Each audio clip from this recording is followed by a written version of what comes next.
Assalamu alaikum wa rahmatullah. J'espère que tu te portes bien, ainsi que tout le monde chez toi. Très contente de te retrouver pour un autre épisode des Essentiels. Et pour cet épisode-ci, je pensais à Jibril, alayhi salam, l'ange Jibril, l'archange Jibril, le chef des anges.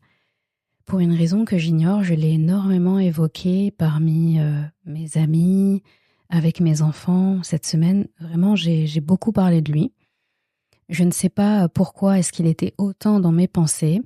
J'en ai donc profité pour lire à son sujet, pour revoir les passages du Coran aussi qui parlent de lui, les passages de la Sira qui parlent de lui. Et j'en viens toujours à la même conclusion, que nous lui devons beaucoup à Jibril. On lui doit vraiment beaucoup. Et je me suis dit, autant te repasser l'épisode qui parle de lui, un épisode pour lequel je me rappelle avoir été assez émue en l'enregistrant, assez émue en pensant à cet épisode, parce que en fait on mesure pas assez la chance que nous avons, on mesure pas assez à quel point Allah subhanahu wa ta'ala nous a valorisés à travers tous ces acteurs qu'il a mis sur notre chemin dans la relation avec le Coran. Et je me dis que si on ne prend pas le temps d'être reconnaissant envers ceux qu'Allah subhanahu wa ta'ala a mis sur notre chemin, eh bien ce sera difficile d'être reconnaissant pleinement envers Allah subhanahu wa ta'ala. Et en l'occurrence pour Jibril, si on regarde, non seulement il fait partie intégrante de notre relation avec le Coran, mais je me dis, Allah subhanahu wa ta'ala qui prend le meilleur de ses anges, c'est comme un grand confident, quelqu'un en qui il a confiance, et un être de lumière en plus qui ne peut rien lui refuser, qui est programmé pour obéir. Eh bien je me dis que prendre le meilleur de ses anges pour transporter la meilleure de ses paroles vers le meilleur des cœurs, pour la meilleure des communautés, pour que cette communauté puisse rejoindre la meilleure des destinations. Et on aurait tort en fait de ne pas penser à Jibril, cet ange, lorsque nous pensons à la relation avec le Coran. Parce que si on regarde bien, si le Coran nous est parvenu, c'est parce que Jibril a fait son travail. Et pourquoi Allah subhanahu wa ta'ala n'a pas directement révélé ça dans le cœur du prophète sallallahu alayhi wa sallam? C'est une question qu'on peut se poser. Jibril a énormément de mérite, énormément de place dans notre vie. Si tu regardes bien, et tu le verras dans l'épisode, il a traversé le temps, il a été le compagnon de tous les prophètes, il a été leur confident, leur bras droit, jusqu'au dernier des prophètes, et il aura encore et a toujours un très grand rôle jusqu'à la fin des temps, jusqu'au jour du jugement et après. Donc, c'est important de remettre à l'honneur les vrais super-héros que nous avons dans notre histoire, et juste pour le plaisir en fait de m'être rappelé en tout cas autant cette semaine de Jibril, eh bien je t'embarque avec moi pour parler de Jibril. Et je ne sais plus si je l'ai dit dans cet épisode, mais je le redis, il fait vraiment partie de ces gens, le jour du jugement, ou plutôt au paradis, Inch'Allah, qu'Allah nous accorde son entrée. Eh bien, il fait partie de ceux que j'aurais juste envie de prendre dans mes bras, tout simplement. J'aurais envie j'ai un carnet d'autographes que je vais emporter au paradis, je pense, et je vais dire, voilà, vous étiez mes superstars, maintenant je vous vois, je suis très contente, et je voulais juste vous dire merci, quoi. Merci. Je sais pas si j'aurais d'autres mots à la bouche que des mots de remerciement, en tout cas. Allez, je te laisse écouter l'épisode. Belle écoute. Souviens-toi, dans les épisodes précédents, nous parlions du Coran, de son auteur, Allah subhanahu wa ta'ala, de son messager, Muhammad sallallahu alayhi wa sallam, de nous-mêmes vis-à-vis du Coran. Mais sais-tu que nous avons omis de parler d'un acteur très, très, très important dans ta relation avec le Coran?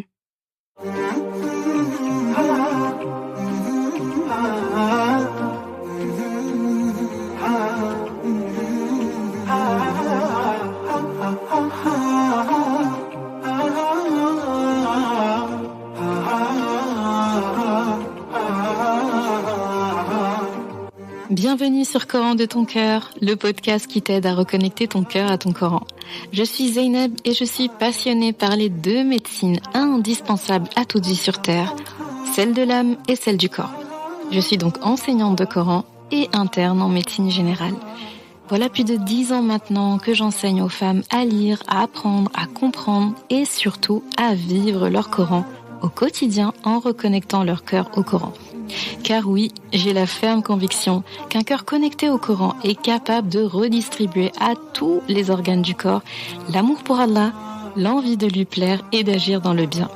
C'est pourquoi à travers ce podcast, je compte redonner chaque semaine un nouveau souffle à divers pans de ta vie au regard de ton Coran.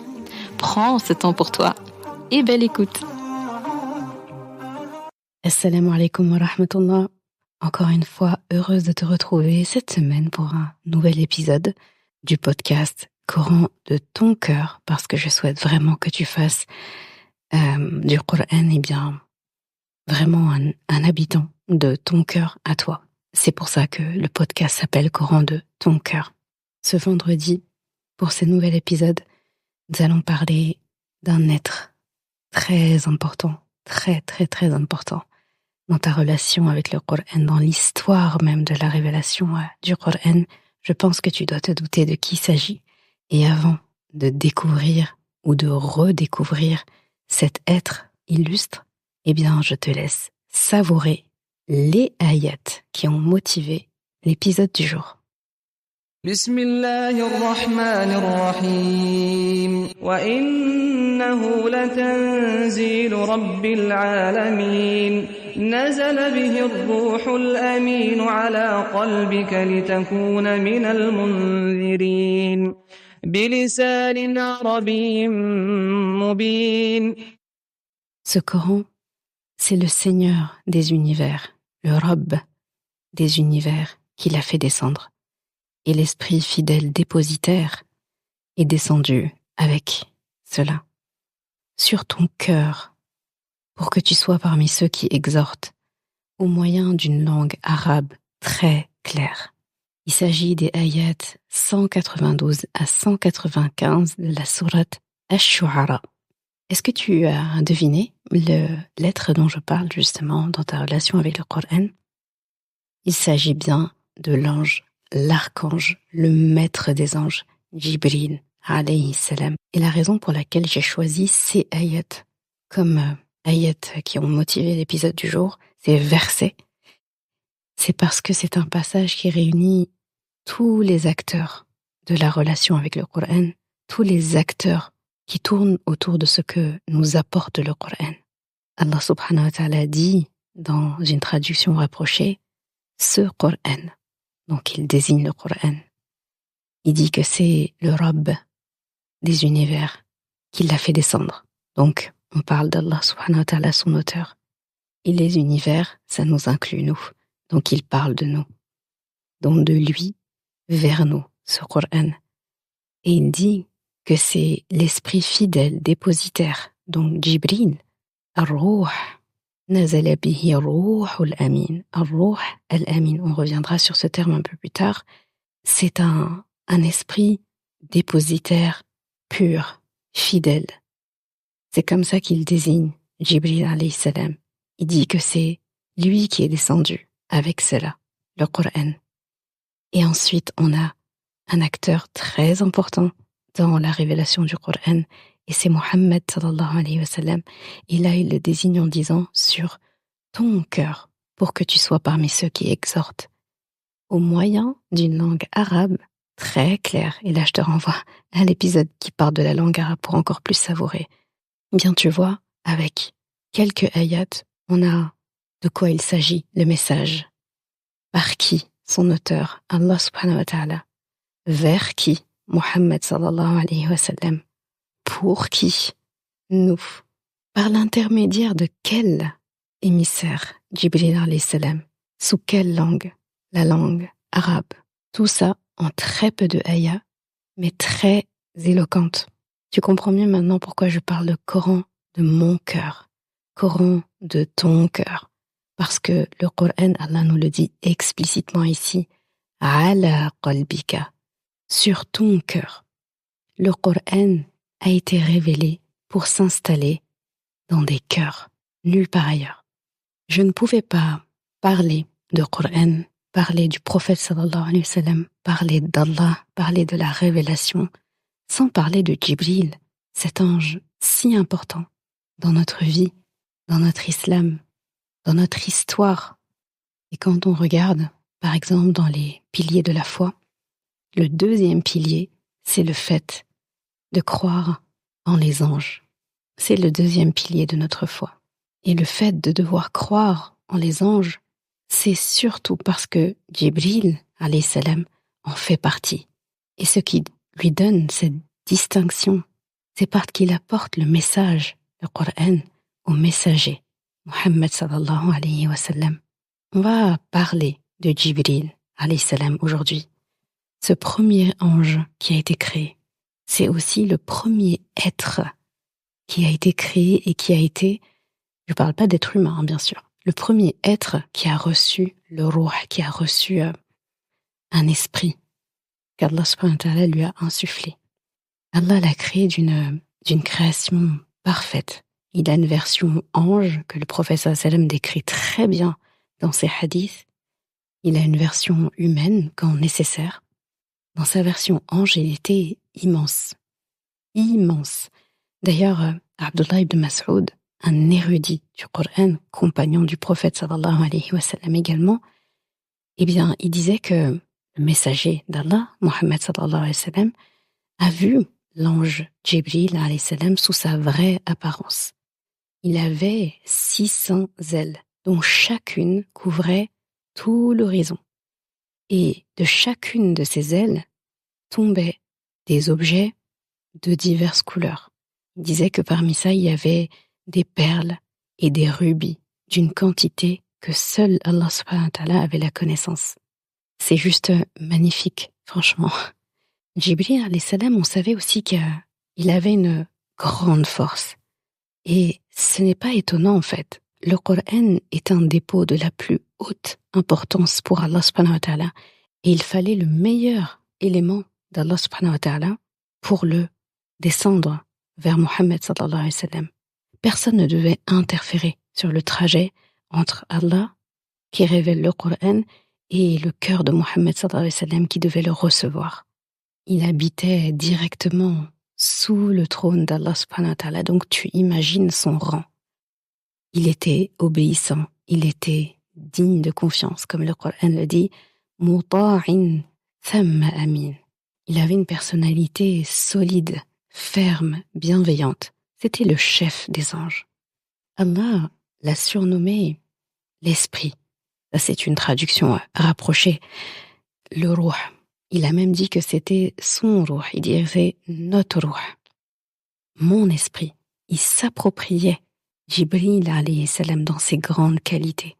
Il parlait de lui en disant qu'il était ar-ruh al-amin.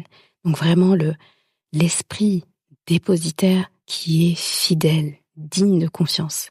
Les savants de l'islam disent qu'il avait ce qualificatif de ruh al-amin parce qu'il descendait et déposait dans le cœur des êtres humains, dans le cœur du prophète sallallahu alayhi wa sallam en gros, ce qui allait nourrir leur âme, donc par le Coran.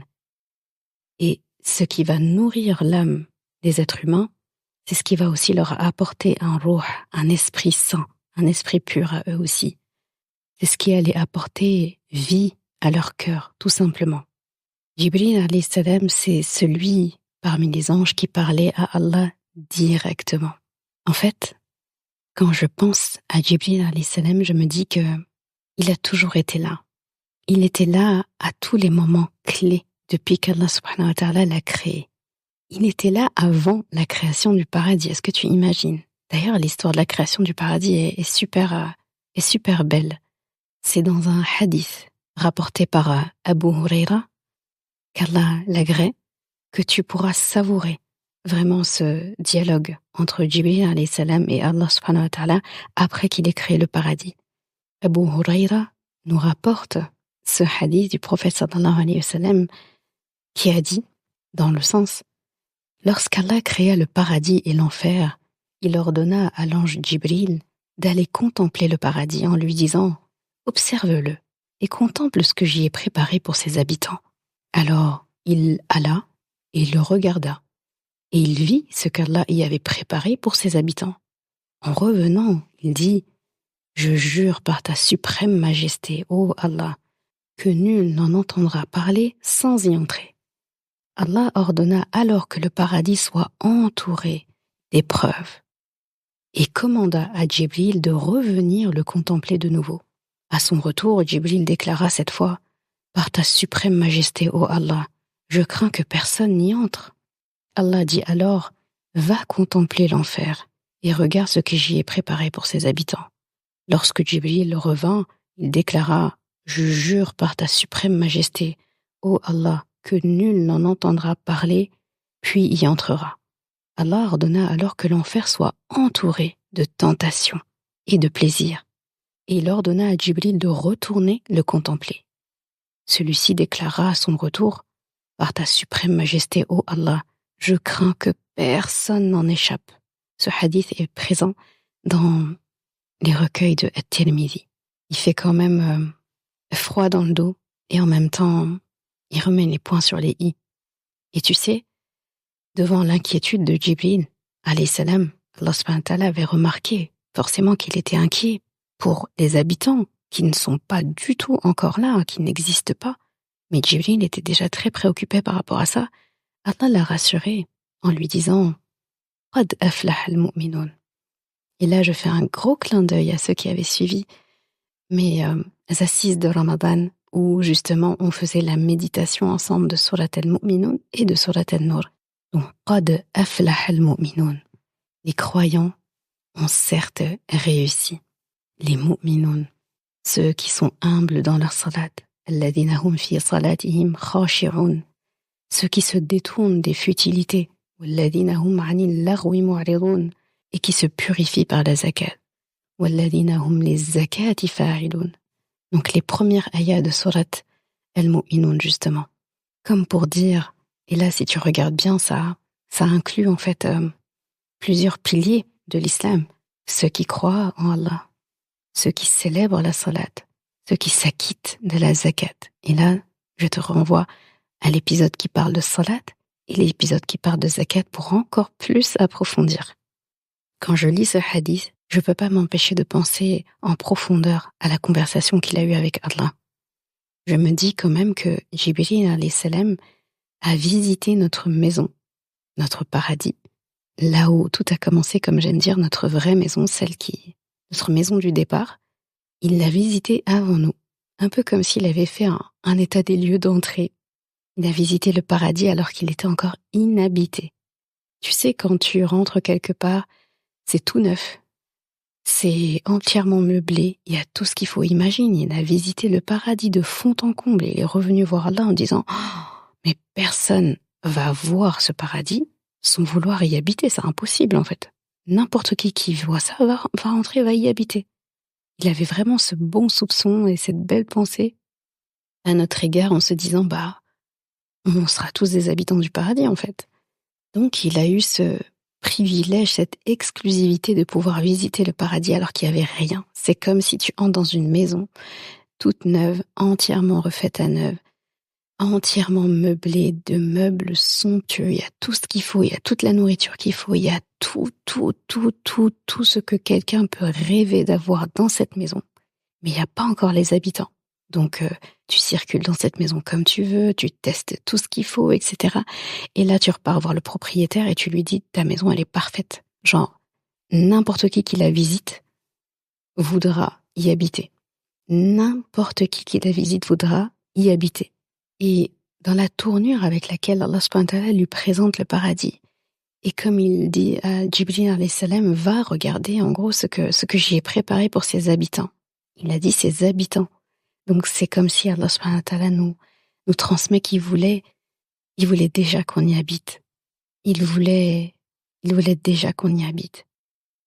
Et Djibril alayhi salam, par sa réaction aussi à cet enchantement qu'il avait vis-à-vis du paradis, cette inquiétude qu'il avait vis-à-vis de l'enfer et du fait qu'il sera facile d'y entrer finalement parce qu'il est entouré de tentations et de de tentation, eh bien, par sa réaction, on sent qu'il voulait notre bien. On sent l'amour qu'il portait pour les habitants de la terre, les futurs habitants du paradis, j'ai envie de dire même. Il avait de l'affection pour ceux qui croyaient en Allah. Donc Jibril était là quand il n'y avait encore rien, de nous en tout cas. C'est aussi l'ange qu'Allah subhanahu wa ta'ala a mandaté, a missionné pour rassembler la terre, l'argile qui allait servir à créer notre papa Adam alayhi salam. Pendant la vie d'Adam alayhi salam et après sa descente du paradis, lorsqu'il est arrivé sur terre, il est devenu l'émissaire entre Adam alayhi salam et Allah subhanahu wa ta'ala à travers la révélation. C'est lui aussi qui a enterré notre papa Adam alayhi salam lorsqu'il a quitté ce monde. Il était là également pour chaque prophète. On va d'ailleurs se remémorer des moments clés justement de sa présence dans la vie des prophètes. Je pense notamment à Ibrahim alayhi salam. C'est lui qui est venu lui annoncer la naissance de son fils Ishaq lorsqu'il est venu sous l'apparence d'un humain avec 2 autres anges pour lui annoncer justement qu'il allait avoir un fils. C'est lui qui a enseigné à Ibrahim alayhi salam chaque rite du Hajj. Le tawaf, le sa'i, tous les rites du Hajj, c'est Jibril alayhi salam qui l'a enseigné à Ibrahim alayhi salam pour qu'il le reproduise. Et ce qu'on fait aujourd'hui, eh bien c'est Jibril alayhi salam qui nous l'a enseigné en premier. Le puits de Zamzam, donc cette fameuse eau Zamzam bénie qui a jailli au pied de Hajar alayhi salam et Ismaïl, son fils alayhi salam, qui est le fils d'Ibrahim alayhi salam, lorsqu'elle a fait ce trajet 7 fois entre le mont Safa et Marwa à la recherche d'eau pour son bébé. Et quand elle est arrivée, après avoir fait tous ses allers-retours et qu'elle a trouvé l'ange Jibril juste à côté de son fils, qui d'un geste du pied seulement en tapant la terre, a fait que l'eau de Zamzam a jailli, a giclé. Donc là, on voit la force de Jibril alayhi salam, seulement une petite tape sur terre. Une petite tape sur la terre a suffi à faire jaillir un puits qui, jusqu'aujourd'hui, est intarissable. Et si tu regardes les dimensions seulement du puits de Zamzam, c'est-à-dire la source d'eau dans la terre, tu seras étonné de voir qu'elle est minuscule, comparée à tout ce qu'elle produit, comparée à son caractère intarissable, comparée à tout ce qu'elle a fourni comme eau aux habitants de la terre. Quand je pense à Jibril alayhi salam, je pense aussi à l'histoire de notre prophète Youssouf alayhi salam. Le moment précis où il a été jeté dans les profondeurs de ce puits par ses 10 grands frères.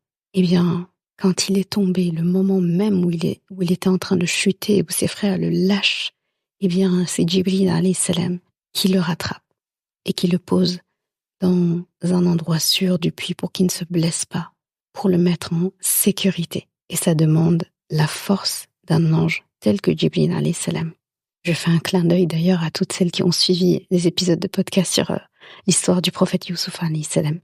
C'est aussi Jibril qui a annoncé à Maryam, notre mère Maryam alayhi salam, la mère de Isa, la naissance justement de son fils. Pendant qu'il lui annonçait qu'elle allait donner naissance à Isa alayhi salam, au moment où il lui annonce la mission, c'est comme s'il lui annonçait en même temps « Ce que tu me demandes, c'est déjà réalisé. Tu es déjà enceinte de Isa alayhi salam. » Il l'a rassurée depuis le début de sa grossesse. Il l'a rassurée et encouragée pendant son accouchement. Regarde les passages de Sourate Maryam, où justement il y a cet épisode où Maryam alayhi salam commence à sentir les douleurs de l'accouchement, où elle commence à s'inquiéter justement de l'après-accouchement, ce que les gens vont dire, ce qui va se passer, au point de souhaiter de n'avoir jamais existé et d'être complètement oubliée de l'esprit des gens. Qui est-ce qu'Allah subhanahu wa ta'ala a envoyé pour lui parler, pour la rassurer? Jibril alayhi salam.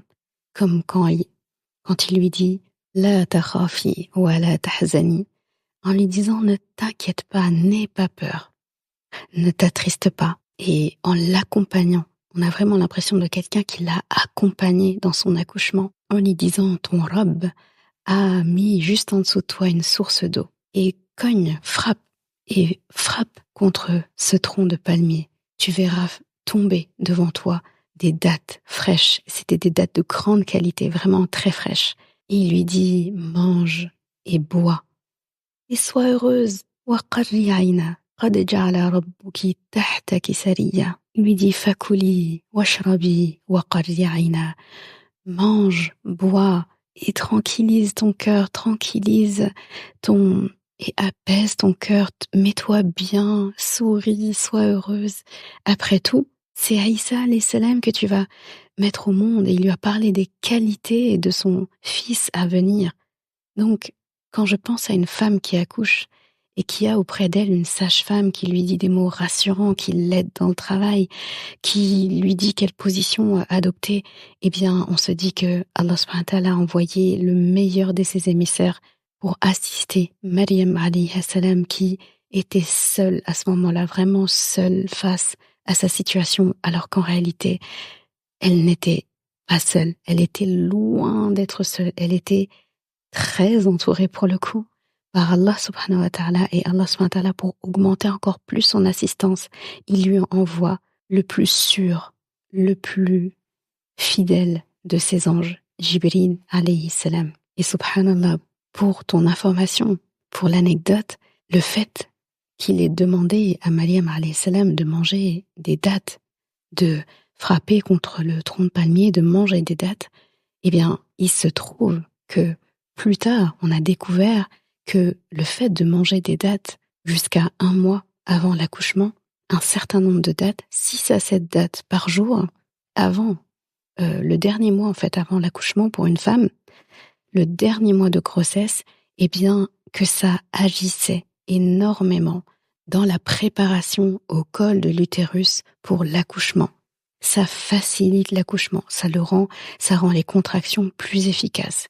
Il se trouve que tous les minéraux qui sont contenus dans des dattes fraîches, Allah subhanahu wa ta'ala parle de rutab. Donc, je te laisse aller regarder la variété de dattes dont il parle. Donc, c'est clairement des dattes bien fraîches. Eh bien, c'est une étude britannique que j'ai trouvée qui parlait de ça, subhanallah, en disant, donc c'est même pas des musulmans, qu'une femme qui consomme le dernier mois de grossesse 6 à 7 dattes par jour, eh bien, ça agissait en bien vraiment sur la qualité de son accouchement. Subhanallah. Et ça, c'est consigné quelque part dans une ayah, dans Surat Maryam, où on assiste à Allah subhanahu wa ta'ala qui donne son assistance à Maryam alayhi salam, qui est en train d'accoucher de Aïssa alayhi salam, en lui envoyant Jibril alayhi salam. Donc, et Jibril alayhi salam qui assume et qui assure avec brio son rôle d'accompagnant, qui encourage, qui motive, qui rassure Maryam alayhi salam. Le simple fait de lui dire waqarri aina, ne t'inquiète pas, réjouis-toi. Il essaye de transformer son inquiétude en joie. Elle est inquiète du qu'en dira-t-on. Elle est inquiète de ce qui va se passer après. Elle est inquiète du mauvais traitement que les gens risquent de lui donner à elle, à son fils, au reste de sa famille. Et Jibril alayhi salam lui rappelle l'essentiel. Tu vas devenir mère. Réjouis-toi. Tu vas devenir mère d'un petit bébé de Aïssa alayhi salam. Tu vas devenir mère de Aïssa alayhi salam qui a telle et telle et telle qualité. Et dès l'instant que Maryam alayhi salam entend toutes ces paroles, elle est rassurée. Et là, elle entre complètement dans la confiance d'Allah subhanahu wa ta'ala. Et si tu lis les versets suivants, elle est calme, elle ne parle pas, elle garde le silence. Et au moment où tout le monde l'entoure et l'accable de reproches, de mots, de questions quand elle arrive avec son bébé dans les bras, elle a tellement de calme, elle est tellement apaisée qu'elle fait un geste du doigt pour montrer son fils, comme pour dire adressez-vous à lui. Et Aïssa alayhi salam qui parle au berceau. C'est trop beau. Et donc, Jibril alayhi salam a eu un rôle prépondérant dans le processus d'accouchement, de grossesse de cette illustre femme qui fait partie des 4 meilleures femmes des univers. Et c'est aussi, d'ailleurs, Jibril alayhi salam qui était là pour sauver Isa alayhi salam plus tard, lorsqu'il allait être crucifié. Il l'a élevé dans les cieux sur ordre d'Allah subhanahu wa ta'ala. Et maintenant, parlons de sa relation avec le dernier prophète, Mohammed sallallahu alayhi wa sallam. La première rencontre qu'il a eue avec Jibril, c'était dans son enfance, vers l'âge de 6 ans, lorsqu'il était chez sa nourrice, Halima. Et quand, pendant un moment où Mohammed sallallahu alayhi wa sallam jouait avec ses camarades, apparaît Jibril alayhi salam sous la forme humaine, qui vient, qui lui ouvre la poitrine, qui prend son cœur, retire l'impureté qui est dessus et le lave et lui remet à l'intérieur de la poitrine. Ce n'est que 34 ans après qu'il le revoit, Jibril alayhi salam, sous sa forme majestueuse, sa forme d'ange déployé pour entendre de lui le Coran pour la première fois. La première fois que le prophète sallallahu alayhi wa sallam a entendu le Coran, a reçu la révélation du Coran et juste entendu des paroles coraniques, eh bien, c'était avec Jibril, qu'il avait d'ailleurs fermement saisi dans ses bras en lui demandant de lire le Coran. Donc, non seulement le prophète sallallahu alayhi wa sallam a vu Jibril alayhi salam, il a parlé avec lui, il a même eu un contact physique fort avec lui. Jibril alayhi salam a été un réel compagnon pour le prophète sallallahu alayhi wa sallam, un enseignant, un ami, un confident. Un jour où il est venu vers le prophète sallallahu alayhi wa sallam sous l'apparence d'un homme, très bien habillé, aux habits tout blancs, les cheveux très noirs, pas de traces de voyage sur son visage, et personne ne l'avait jamais vu, personne ne le connaissait, donc c'était doublement étonnant. Il arrive jusqu'au prophète sallallahu alayhi wa sallam, tu connais sûrement ce hadith, qui est justement relaté par Omar ibn Khattab, le compagnon du prophète sallallahu alayhi wa sallam, et qui est présent dans Sahih Muslim. Il dit que cet homme a une apparence parfaite, il s'avance, il s'assied auprès du prophète sallallahu alayhi wa sallam, il appuie ses genoux contre le prophète sallallahu alayhi wa sallam, il pose les paumes de ses 2 mains sur les cuisses du prophète sallallahu alayhi wa sallam, et il lui dit « Oh Mohammed, informe-moi sur l'islam ». Puis à chaque réponse, cet étranger, aux autres, répond au prophète sallallahu alayhi wa sallam, il répond « Tu as dit la vérité ». Et là, les compagnons, ils étaient tous étonnés, ils se disent il pose une question et il approuve la réponse. Qu'est-ce qu'il en sait? Et donc, là, il pose des questions sur la foi. Il dit que c'est le fait de croire en Allah, ses anges, ses livres, ses envoyés, le jour dernier et le décret d'Allah. Donc, 6 paramètres. Et donc, comme tu as remarqué, croire en les anges, il est en 2e position juste après Allah. Puis il pose des questions sur l'ihsan, l'excellence. Puis il pose des questions sur l'heure de la résurrection, là où le prophète Sassam répond « Celui qui pose la question n'en sait pas plus que le questionné ». Puis il pose des questions sur les signes précurseurs du jour de la résurrection. Et le prophète Sassam à chaque fois répond. Et Jibril alayhi salam chaque fois dit « Tu as dit vrai ». Et quand il part, le prophète Sassam demande autour de lui, à ses compagnons, Omar ibn Khattab en l'occurrence, en lui disant « Est-ce que tu sais qui était là ?» Et là il dit « C'est l'ange Jibril. Il est venu vous apprendre votre religion. » J'ai beaucoup aimé cette scène de la vie du prophète sallallahu alayhi wa sallam. J'ai trouvé que c'était une manière très parlante d'enseigner. Il y a des personnes qui apprennent mieux lorsqu'ils entendent. Il y en a qui apprennent mieux lorsqu'ils voient, qu'ils lisent, qui ont une mémoire visuelle. Il y a des personnes qui apprennent mieux avec l'expérience. Ils ont besoin de tâtonner, de voir, de regarder, de mise en scène, de sentir avec tous leurs sens. Eh bien, pour ces personnes-là, c'est parlant. Et quelque part, j'ai envie de dire, tous les profils de l'apprentissage ici sont respectés. Les gens ont pu assister à la scène, ils ont pu écouter la scène et ils ont vécu une réelle expérience pendant toute cette scène. Ce qui m'impressionne avec Jibril alayhi salam, c'est à quel point il était un vrai guide, un vrai ami, un vrai compagnon pour le prophète sallallahu alayhi wa sallam.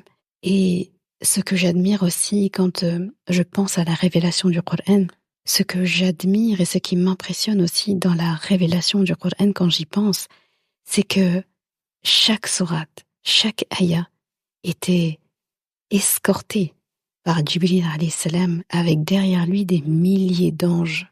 C'est juste impressionnant.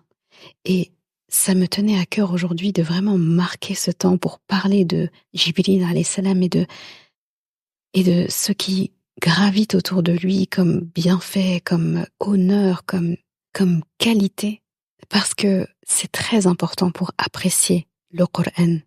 Pour apprécier le Coran, il faut en apprécier tous ceux qui sont engagés au-delà même d'être ce qu'il est, un ange qu'Allah subhanahu wa ta'ala a placé en tête de tous ces anges à qui il confie ses missions les plus importantes, la révélation du Coran, l'œuvre d'Allah la plus aboutie, la plus importante, vu que c'est sa parole à lui, c'est quelque chose de très, très, très précieux.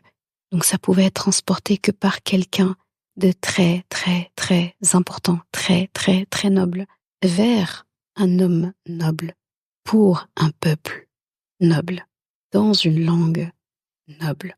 Et c'est comme si tu es quelque part dans une institution, une administration, à une nation, les messages les plus importants, les messages très très très importants sont toujours confiés et transportés par des gens aussi qui sont très haut placés. On ne donne pas une mission, une information d'État capitale et importante à un employé lambda. Non, on va prendre un chef, on va prendre un ministre, on va prendre un vizir, on va prendre quelqu'un de très très haut placé pour transporter un message important. Jibril alayhi salam était également un grand conseiller du prophète sallallahu alayhi wa sallam. Il lui révélait le Coran, il le lui enseignait, il le lui expliquait, il le faisait répéter, il le faisait réviser, il lui faisait vivre le Coran. Donc vouloir construire une relation avec le Coran, vouloir vivre avec le Coran sans admirer cette relation d'élève et enseignant entre Jibril alayhi salam et le prophète sallallahu alayhi wa sallam, eh bien, c'est dommage et c'est perdre de la matière. Jibril alayhi salam qui donne des conseils au prophète sallallahu alayhi wa sallam, c'est le chef des anges qui conseille le chef des êtres humains.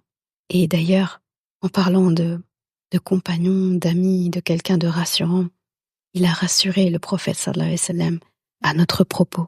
Quand le prophète sallallahu alayhi wa sallam parlait avec lui et s'inquiétait de notre sort, s'inquiétait en fait que quelqu'un de sa communauté puisse aller en enfer. Et Jibril alayhi salam le rassurait en lui disant « Mohammed, tu ne seras pas déçu de ta communauté ». Il l'a rassuré sur le fait que sa communauté irait au paradis. Sa communauté allait rentrer à la maison. Ce paradis que le prophète sallallahu alayhi wa sallam a visité, comme Jibril l'a visité, donc il sait ce qui y attend. Le prophète sallallahu alayhi wa sallam sait aussi ce qu'il y a en enfer, donc il a peur. Il avait peur en fait qu'on puisse y entrer. Mais Jibril alayhi salam, dans sa qualité de conseiller, de confident, a rassuré le prophète sallallahu alayhi wa sallam en lui disant « Rassure-toi, tu ne seras pas déçu par ta communauté. » Je ne sais pas si tu te rends compte en fait qu'il parle de nous en fait. Donc tu lis cette parole au passé, mais ça se passe dans ton présent. Quand je lui dis ça, je me dis « Ya Rabbi, fais que je sois digne de ces paroles que Jibril alayhi salam a prononcées pour rassurer le prophète sallallahu alayhi wa sallam. Fais qu'on ne le déçoive pas en fait, qu'on ne déçoive pas Jibril alayhi salam par nos agissements et qu'on réponde à l'appel lorsqu'on appellera les gens du paradis, qu'Allah nous compte parmi ceux qui pourront répondre à l'appel du paradis. Je vais terminer en te rappelant en fait que quand tu récites le Coran, j'aimerais de temps à autre que tu penses à Jibril alayhi salam, à son travail, à sa mission, à sa bienveillance, à sa droiture, à sa grandeur parmi les anges, et qu'Allah subhanahu wa ta'ala l'a mandaté pour transmettre le Coran, sa parole, au prophète sallallahu alayhi wa sallam, puis à nous. C'est un immense honneur lorsque tu lis le Coran de te dire qu'il y a des anges qui assistent et qui écoutent. Les anges qui aiment par-dessus tout écouter la parole d'Allah. Les anges ne récitent pas le Coran. Ils n'ont pas cette capacité, hormis Jibril et quelques rares anges. Ils écoutent. Ils aiment écouter le Coran. Donc lorsque tu réciteras le Coran, pense à ces rangées d'anges, ces cercles d'anges qui t'écoutent, qui te suivent et qui quelque part surveillent et regardent la révélation du Coran jusqu'où elle est arrivée, jusqu'à toi, jusqu'à moi. Rappelle-toi toujours aussi que lorsque tu quitteras ce monde, ce sera le visage d'un ange. Le visage d'un ange sera le dernier que tu verras, l'ange de la mort. Et quand tu arriveras sous terre, le premier visage que tu verras, ce sera celui des anges qui te questionneront dans la terre, sur ta croyance, sur ta prière, sur ta vie ici-bas. Qu'Allah fasse que l'ange de la mort reprenne notre âme avec plein de douceur et qu'Allah fasse que ces deux anges qui nous accueilleront dans les profondeurs de la terre nous interrogent avec bienveillance et que notre réponse soit la bonne et que notre séjour en attendant l'entrée au paradis soit aussi délicieux que les jardins du paradis. Je vais te surprendre avec un de mes grands rêves. Tu sais que je rêve beaucoup des instants au paradis, qu'Allah fasse de nous des habitants du paradis. Je me dis, parmi ceux que j'ai envie de rencontrer le plus, c'est Jibril alayhi salam, vraiment. Je pense que si on a l'honneur de le voir, la première phrase qui sortira de notre bouche, c'est merci. Merci pour tout. Tu as parfaitement rempli la mission qu'Allah subhanahu wa ta'ala t'a donnée. La preuve, nous sommes là, nous sommes revenus au paradis, notre vraie maison. Merci d'avoir écouté cet épisode. Et comme toujours, si ce podcast t'a apporté du bien, alors une chose à faire, t'abonner pour ne rien rater. Et si il te semble pouvoir être utile à d'autres personnes, sens-toi libre de le partager et même de laisser un commentaire et la note de ton choix sur ta plateforme d'écoute préférée. Ce sera une belle manière de me faire savoir que ce podcast doit continuer et être écouté par le plus grand nombre. Je confie à Allah subhanahu wa ta'ala le soin de préserver ta foi, ton honneur et ton cœur. Je te laisse à présent passer un bon moment avec ton Coran et je te dis à vendredi prochain pour un nouvel épisode. Assalamu alaikum wa rahmatullah.